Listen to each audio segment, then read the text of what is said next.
You are special. You are special. You're the only one. We're live whenever you want to call it. I would like to call to order this ARB work session for tonight. Let's do a roll call. Okay. Larson, Here. Utz, King, Here. Schneider, Here. Corral. Okay. So the first thing that I'd like for us to all talk about is the historic district overlay. I will be passing out 3 maps for you. Since we're kind of a small group tonight, I will not be bringing it up on the projector screen, but I will be bringing it up on the projector screen so that we can pan over to the camera and have it on our live recording for the website. So give me just a moment to do that. But in the meantime, I'll go ahead and pass these maps out. Just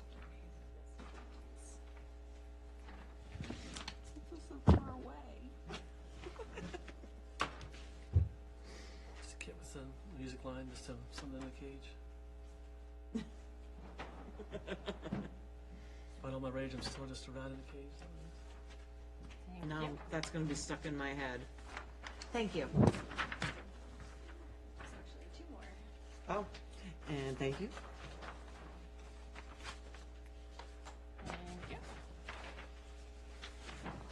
Thank you.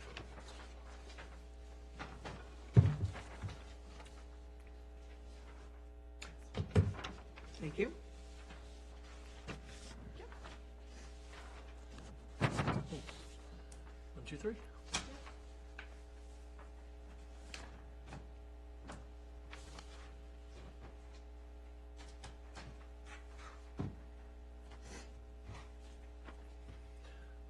These have been updated.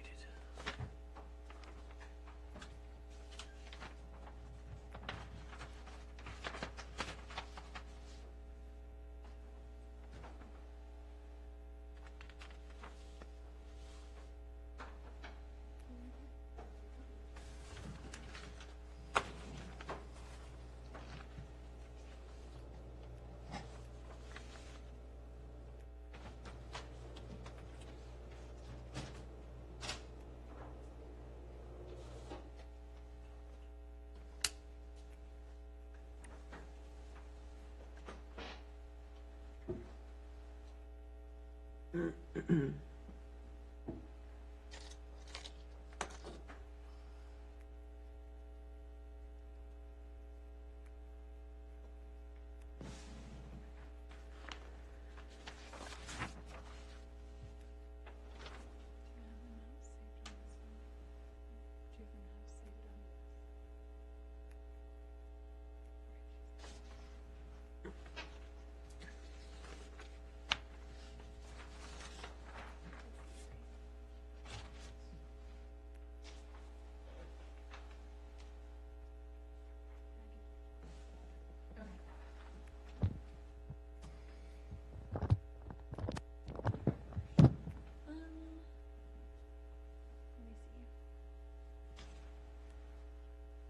The PC, 2013. So Sam is going, she's been working on updating these maps and using the fancy mapping program, so we're gonna let her kind of present these and what she's worked on. So as you guys have questions. Hi. So back in 2013, the Planning Commission made recommendations to amend the old and historic Haymarket District overlay, and this is the one that they came up with. As you can see, it's missing some pieces that the ARB recommended. So the Planning Commission did this map first, they took the first crack at it, and then the ARB took it up like a week later in December of 2013. And they added a few pieces, and those pieces are right next to that little sliver. Here. Yeah, could you bring up the ARB one? Yeah.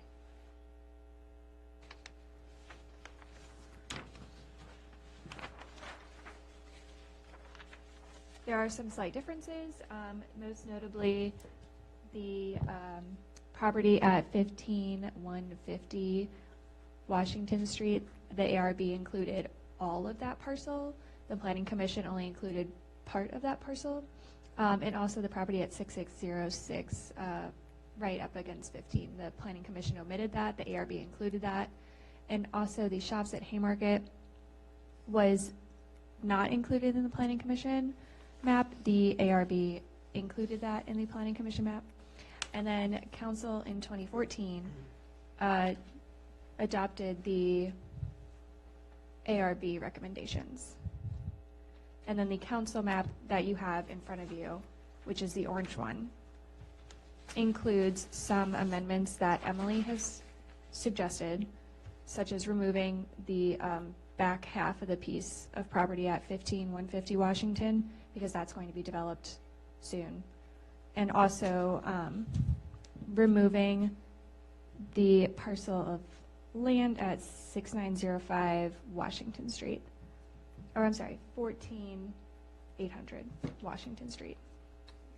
And these two recommendations were namely due to both of these are for approved residential neighborhoods that would have a overall design master plan, one of which has already come through the architectural review board.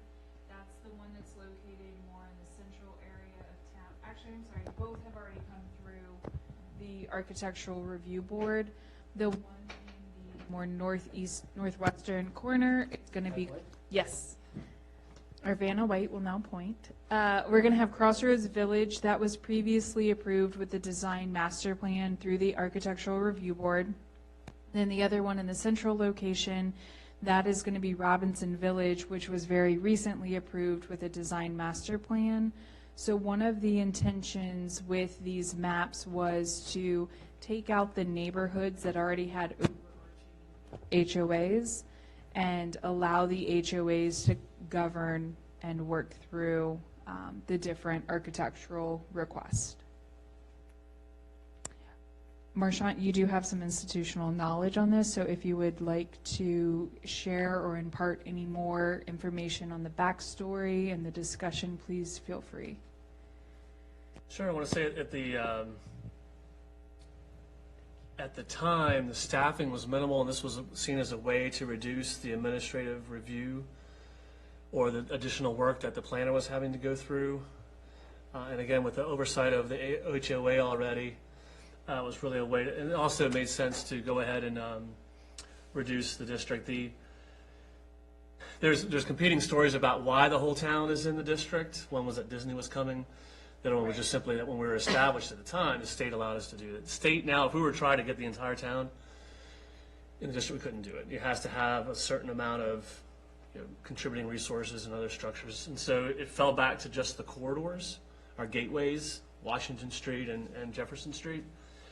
The idea of including the ARB, including the two parcels, basically where we used to be in there. It's that one building that's right up against 15 that's vacant right now. Used to be a la carte catering. Oh, yeah. That's vacant now. That's that parcel to the south. The idea was that being that that's our major gateway, is you'd have a property right next to it in, a property right next to it without, so it made sense to go ahead and include those. We actually included the, next to Lee Berry Shopping Center, the Century Stair, right behind the Foster's building. Just because you can see that when you're coming in town, you can see that across the Food Line parking lot. That was the idea, was that that's such a high visibility area. Go ahead and include that in. And then the hybrid plan was of the PC and the ARB was taken to the council, and it was ultimately voted down. And that to not make any amendment, or to make no decision on it, to let it stay. And there was some concern at the time that, again, taking these properties out, never be able to get them back in, and would this be hard to administrate? So, Emily, if I see correctly, a lot of this is following the parcel boundaries that straddle. The one on the fairgrounds is the zoning district boundary. Yes, Okay. I'm already jumping into discussion. That's my contributing story. Okay, So it is open for discussion. If anybody has any questions, any thoughts, let us know. We're here to answer. We can also go through and pull up the contributing resources table list from the comprehensive plan that needs to be updated, so there could be additional modifications, but for the most part, it's really actually just listing which structures have since been demolished off of the list. We wouldn't necessarily have any additional ones to add. But again, most of those structures are already accommodated here. If not all of them on Washington Street and Jefferson Street. So, do you guys have any questions? How would you like to start our discussion? Technical question. Go ahead. Emily, for the Van Meter project lots, there it sort of crosses the parcel boundaries.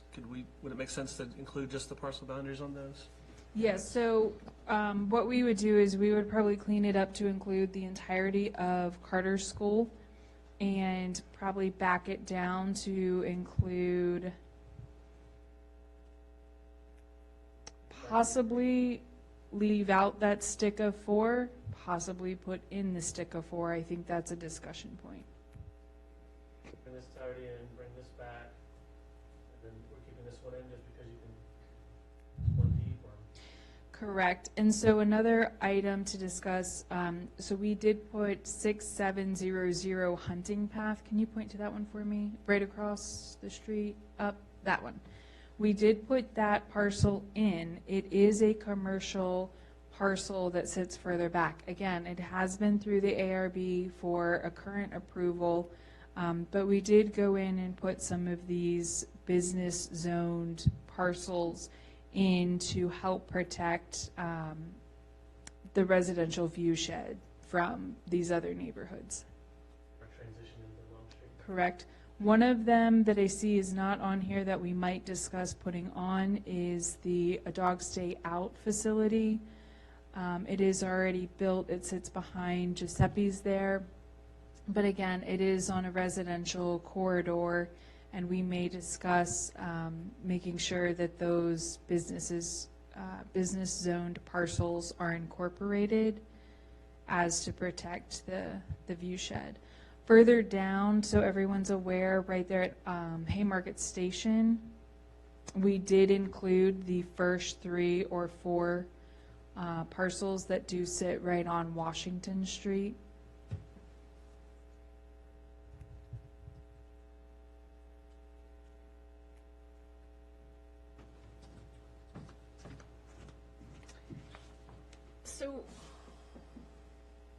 So for the historic overlay, and this is my non-expert, I guess, question. So I know we still, like, Green Hill Crossing is not on here, the Haymarket portion of Green Hill Crossing. Correct. But if somebody were to put up a fence in Green Hill Crossing, they still come here. Like, we still have to approve any of the changes they make there, whether or not it's in here. Is that what So that's another thing that would be up for discussion. So how that would work, it could work a bunch of different ways. It would mainly be they just go to their HOA, and then if they need a building permit, they come to the town and they receive their building permit. Depending on what type of modification they're doing, say they're building a addition onto the house, then they also need zoning to be approved. If it is something like they're changing the siding, they no longer have to come to the town to change the siding, the roofing, those smaller, not small, but those other, detailed changes. But if they were to require zoning, yes, they would still come to the town to seek approval and then go to the building department. But your typical, I'm painting my house, it would no longer come to the town. It would go through the HOA. And so this, what we have in the overlay is what would fall within the ARB guidelines, where anybody here would have to come here to make sure that they're working within. Correct. Okay. Yeah, I mean, I would agree in our discussion that that should be something that we would discuss, because if they're not part of the historic overlay, I wouldn't expect that it would make sense for us to override what an HOA might approve. If they wouldn't have to come to the town for permitting or for zoning, to your point, for painting or shutters or something of that nature, I would agree with that. And so we are protecting what's in the corridor. So for example, your house is there, anything along that corridor. Correct. And those are not subject to HOA. Yeah, we don't have. Right. Emily, other items, like we do have performance standards in the ordinance for fences, so like Yes. fences, nothing less, we don't allow 8 feet, I think it was 6 feet or. Correct. So if we want to make recommendations on performance standards for those outside the district, if the PC looks at that and we want to say, hey, we would recommend no 8-foot fences or just 6-foot fences. Emily, correct me is it the front setback of that 6-foot fence, is it still we've typically, and the ARB said from the rear of the building back, and I've seen some fences come up, like in our neighborhood, come up to as far as the front. So would you want us to make some sort of recommendation that? So that would be something under kind of the use and design standards that we would want to go in, and with the zoning ordinance update, we would want to do modifications to include those items. So we could have some input on that, and see even if it's done administratively, correct, that they'd still be subject to those. Right. Do we know for the neighborhoods that do have the HOA, where we could potentially be removing the requirement to come before the board, do we know if the general HOA requirements are consistent with, are there any that are inconsistent with what we require here? To date, I have not seen that occur. We can request copies of all of the HOA guidelines.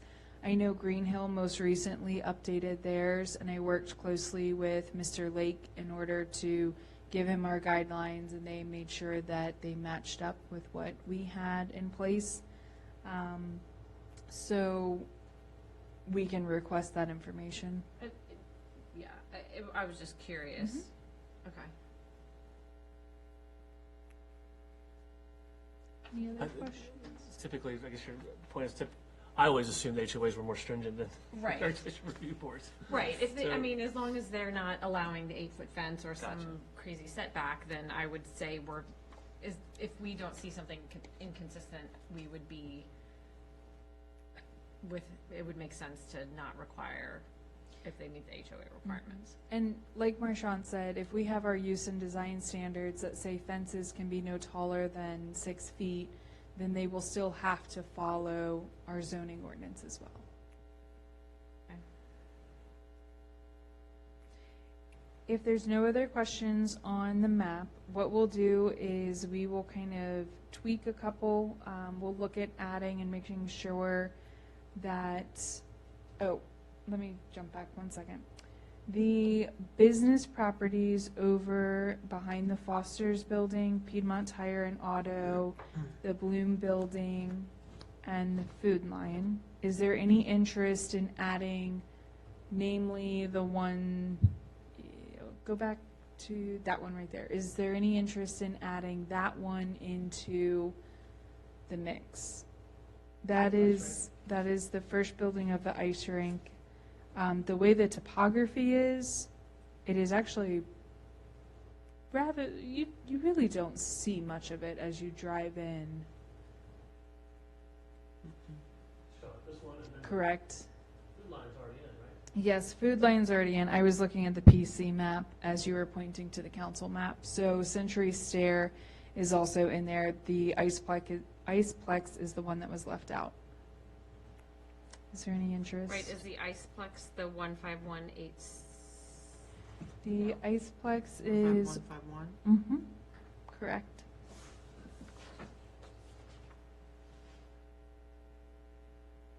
The PC left out or Century Stair. Correct.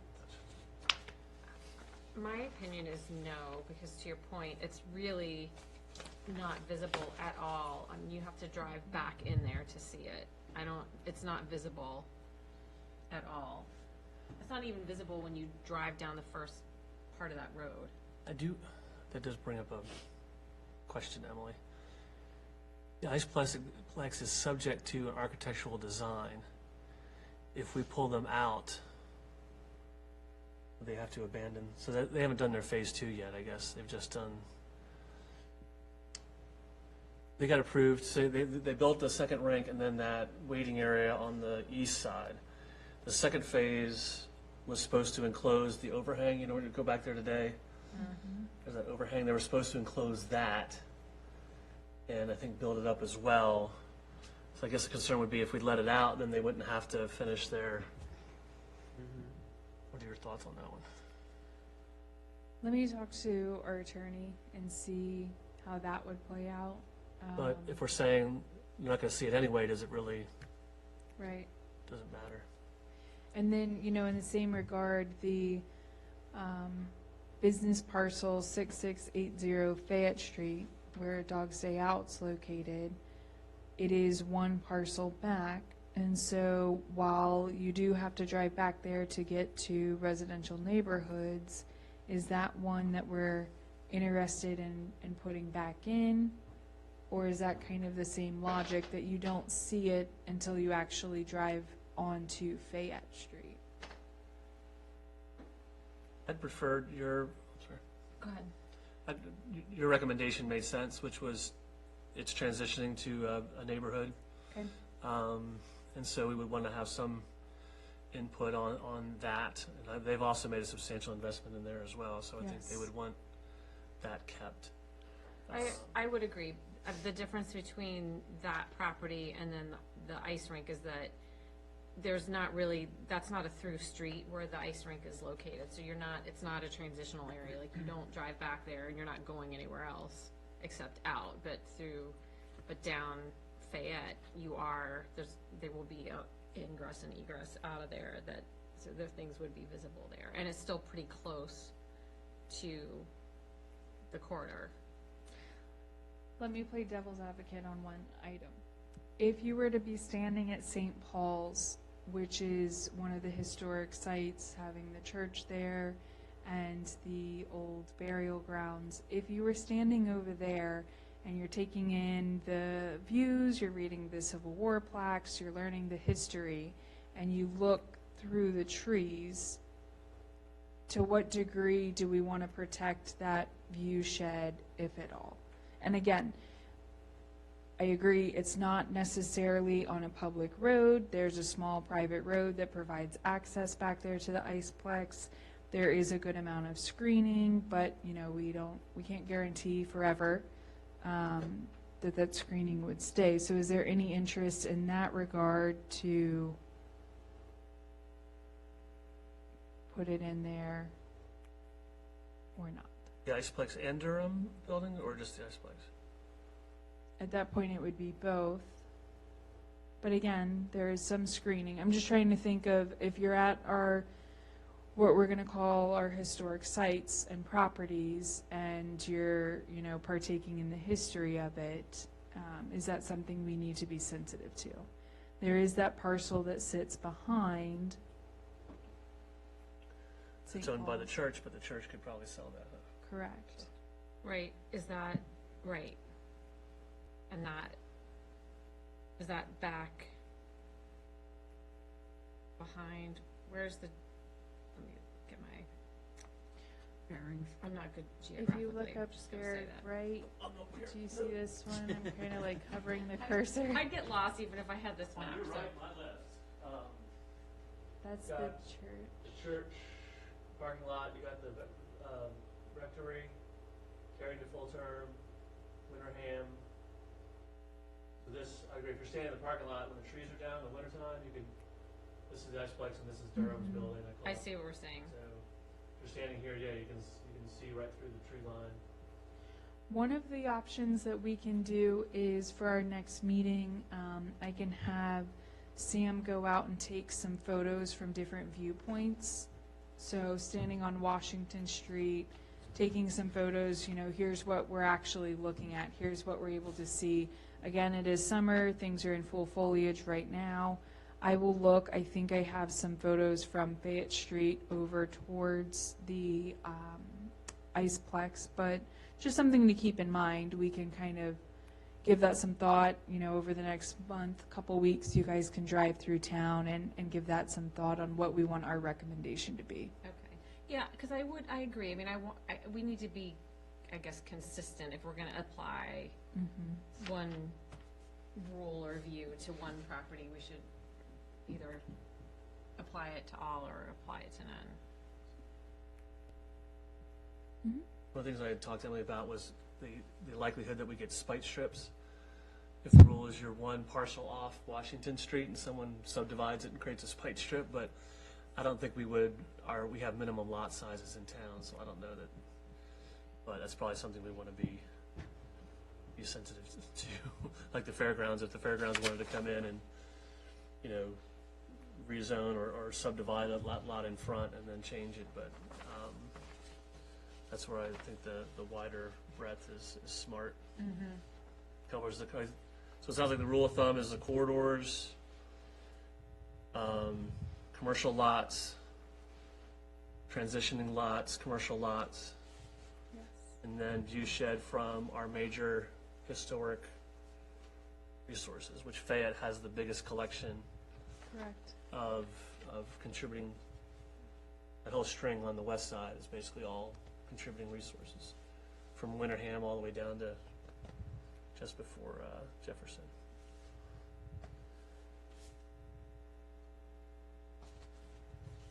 Are we on a timetable to make a recommendation, or?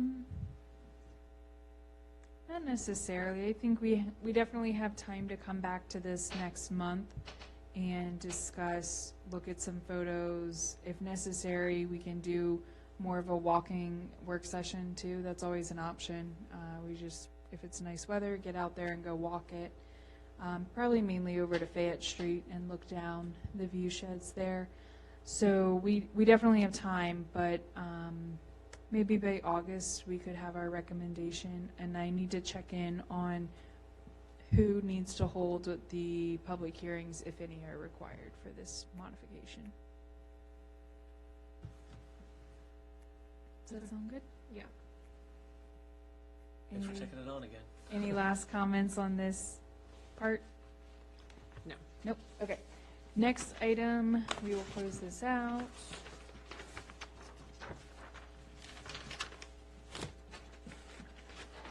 We would like to discuss the sign ordinance updates. So Sam's going to pass that out to give you guys the brief update. You know that we've been working on the zoning ordinance update with the Planning Commission. And so one of the items that most recently in our meeting, actually last month, that came up was our sign ordinance and how restrictive it may or may not be.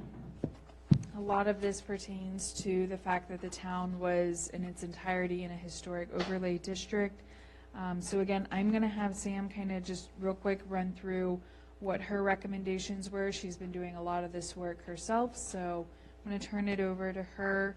You will see this is our draft. We are getting close to our 7 o'clock meeting, so this will kind of be a homework to take it home, digest it, read through it, mark it up, and then we can discuss more next month.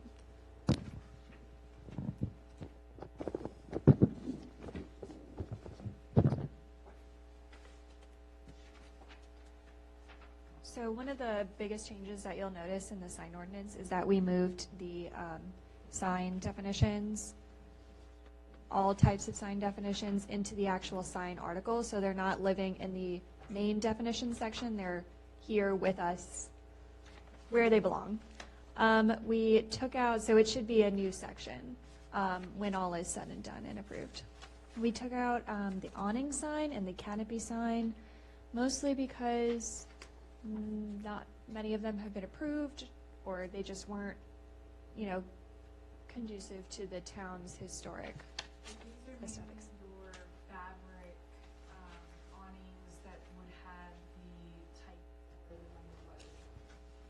Okay.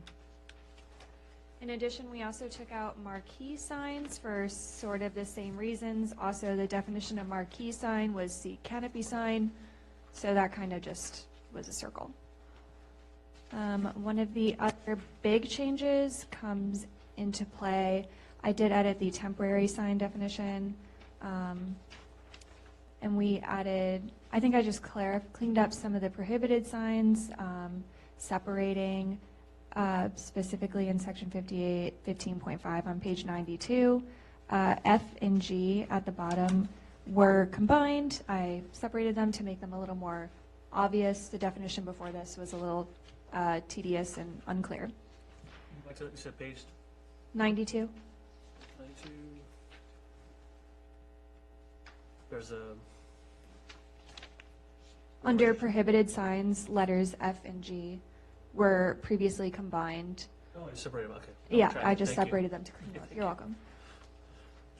And then if skipping down to the charts, which fall at the bottom of the section instead of being broken up. So all your information is front-loaded. And then you get to the sign zoning map on page 97. Page 98 starts your charts with the B1 zoning in the core and gateway. We are suggesting allowing wall signs in the gateway district to go up to 16 square feet per business for a front facade, which is more in line with what some of the other towns are doing, notably Occoquan, Middleburg, and Purcellville. Occoquan, out of those three, Occoquan is the most restrictive with 16 square foot area signs. Middleburg, I believe, is 20. And Purcellville is about, I believe, 40 or 60. They also just have a blanket ordinance that says wall signs should be in line with the historic aesthetics. So I'm sure that's always a discussion. Real quick, Sam, before Yep. we move on. So Emily, what was the one we said was not even mapped in here? Sign area? Was it core? So if you go back to page 97, you have the corresponding of the Gateway B1 on 98. If you go back to 97, it says Gateway, which is basically the fairgrounds, right? When you mentioned the other day, what was the one that was blatantly, So, or am I getting too far ahead? There was a sign, I believe Area. what we had said is that you have the core sign area that's dotted out here, and then all of the residential area is wide open, and there is no reference per se in the tables to signs in the residential area. And we are having some of these properties, based on this map, some of these properties are transitioning into what would be transitional commercial or business parcels. For example, 14801 Washington Street is a residential sign area, but it is a B1. is it the fence guys? That's actually Miss Lemon's house. It's a B1 zone property, Okay. but it's in a residential sign area. And so when you come and look at the table, you have here a little bit of a discrepancy that we want to work on with cleaning up that map. We would most likely modify it. I don't know that the historic overlay map is going to be modified at the exact same time the zoning ordinance is approved, but we would like to mirror something very similar and put that forward as our recommendation. I'm sorry, I interrupted you. And so for the wall signs, for example, would this include and be similar to like some of the signage that we're seeing come through that we've seen come through in the applications? Like this is what they would Does it correspond with what they're showing? like to have? So for an example, example only, so that we can make a reference here, the needle signs that are in the application tonight are still right around 30 square feet.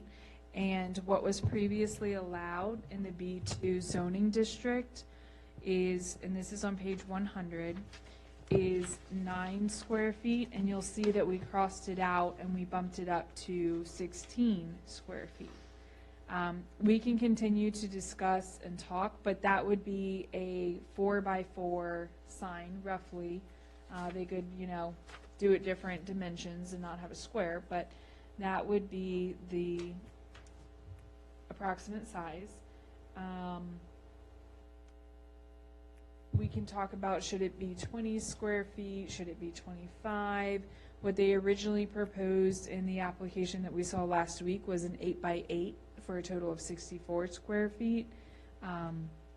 So it would significantly bring it down. It would be a quarter of the size.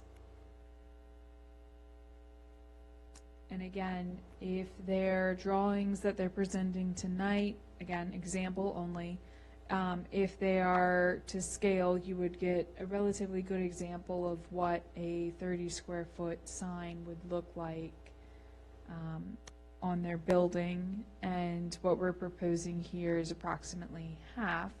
But again, it is an increase from what we've seen previously. So a lot of the businesses that we have in these areas, we were trying to think about what types of signs they have and how they have gone about advertising. A lot of them use the individual letter signage.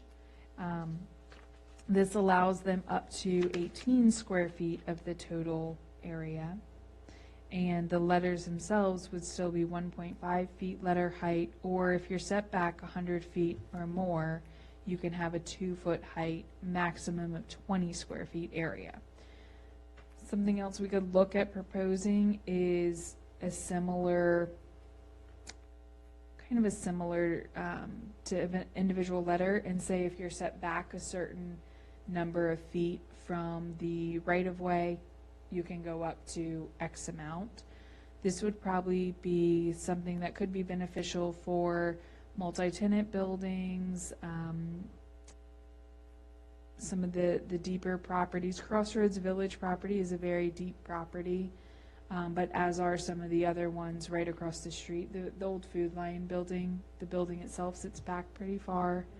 And you also have a similar concept down there at QBE. It does sit back a little ways off the road. So some items to think about. It's not something we have to decide tonight, but if you guys have recommendations or anything that you would like myself or Sam to explore, or if you know of any good examples of other jurisdictions or other places that might just have good looking signage, we can always look into it and come back to you guys with photos, dimensions, things of that nature. Yeah, I'm just thinking of some of the other towns that might be similar, like size-wise. So, right, so you said Occoquan, Middleburg, Leesburg's a bit bigger. Leesburg's a bit bigger. Percival's a bit bigger. They do have that downtown kind of historic core area. Which other ones have you come across? Occoquan, yeah. We can look into a few more. We can also look in other areas. There's small towns across the country, so we can always look and see. Hi, how are you? Good, how are you? No, curious, for example, like where Lidl or some of these other, like what has Lidl done in some of these other towns that are similar in size to us, if they're even there? Like, I know obviously Manassas isn't I know they have one in like the Culpeper area, so we'll look kind of down in the more southern area and see what comes up as well. Chair, I think No, go ahead. So 2 points to come to mind. One, we're different than Occoquan and what was the other one we said? Middleburg, in the fact that we have that auto-oriented end of town. That would seem more appropriate for this end. And then two, just thinking about it, the B2 zone, so the Leeberry Shopping Center is I-1, it's zoned I-1. So you have, I'm trying to remember the thinking at the time, but we have two sides of the street with a different standard. right. So what would you guys think about maybe more aligning with what's allowed in the I-1? Because the I-1 allows 1 square foot of signage per linear foot of building, if you're more than 75 feet back. So that might be one thought, is there more of a, I guess 2 things. One, do we want the 2 sides of the street to be different? Or do we want them to be more aligned? And that would make sense that the sign ordinance would align that way. I do agree with that. So, There's Is it- obviously been changes in the town since I'm that just was trying, built across the street. I would agree with that. when this went through, and it was right as the federal law had been adopted, or the new legislation had been passed about content and signs, and this became quickly a complicated document, but it was meant overall to be more generous. But I cannot remember for the life of me why we had decided the 2 sides of the street needed to be so drastically different. So the only other B2 parcel in town is Winterham. So if we were to carry it, that would be the only carryover effect, is Winterham looking the same. Okay.